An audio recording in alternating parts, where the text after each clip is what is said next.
Hi, and welcome to the Resilient Distributed Datasets and Actions section. This is part of the Learning PySpark video series. In this section, we'll review the most important actions you will encounter while working with RDDs in Spark. We'll also learn how to save data to disk and calculate some basic descriptive statistics. Let's get started.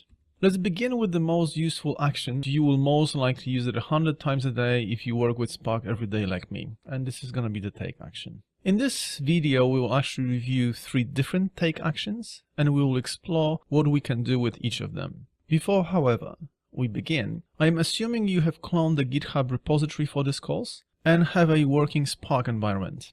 With that out of the way, let's get started and move to our notebook that is located in the Action Section 3 RDD Actions folder. Okay, so let's begin. First, we need to load some data. We need to load some data because we're going to use it throughout the rest of the section. So we might as well do it here. You have seen this method already in the transformation section, but the text file method is actually an action. And I explained that already in the transformation section. The action actually reads the text file from a specified location. In this case, the location is the data sample_data.csv. CSV is a comma separated data format, but the text file method reads each line as a long string.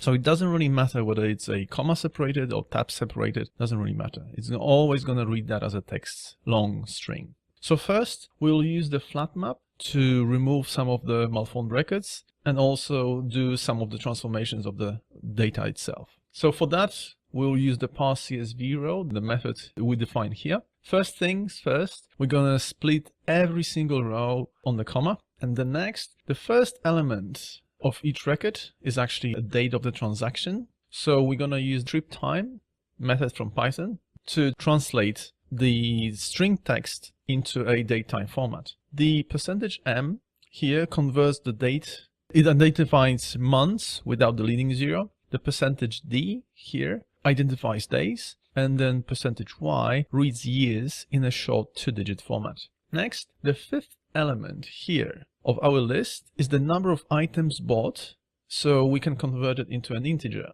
and that's what we do over here. Finally, the remaining 2 elements of our dataset, they represent a price per item and the total value of the transaction, so we can actually convert them to float.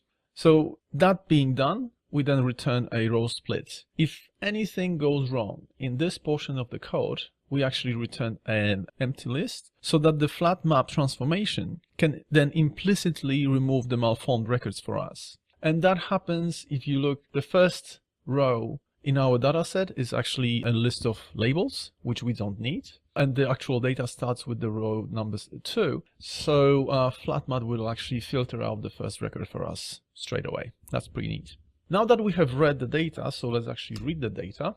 You can see that it's already read. The RDD clean, the take2 method here, it's an action that actually literally goes to any of the partitions and retrieves the first 2 elements, the first 2 records the actually encounters. In our case, we read the sampled CSV data into 4 partitions, but it can go into any of those 4 partitions and retrieve 2 random records, 2 first records. It will normally return the first 2 records as read from the file, but effectively it can be any first 2 records from any of the partitions. So if you actually run that, you'll see that you get back a list of 2 elements and 2 lists, and the 2 lists represent how many records we requested. And you can see that the first one, we said that we want to transform the first element of the record into a date because it represents a date. Then we transform the 5th element into an integer and the remaining 2 elements into floats. This is the number of items bought, how much per pencil, and then total value of the transaction.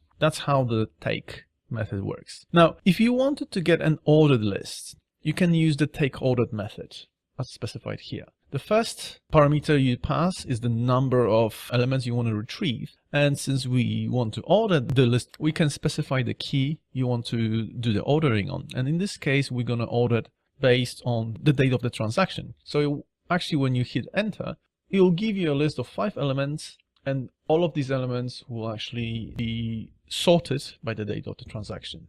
So that's if your application requires that kind of functionality, this is how you get it.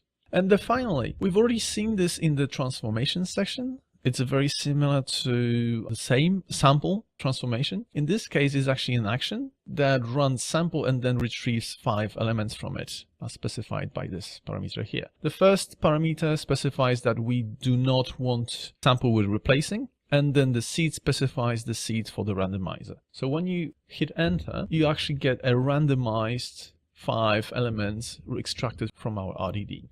If you change the seed to be anything but what you've already used, you'll get a different set of records. And that's it for the take methods. In the next video,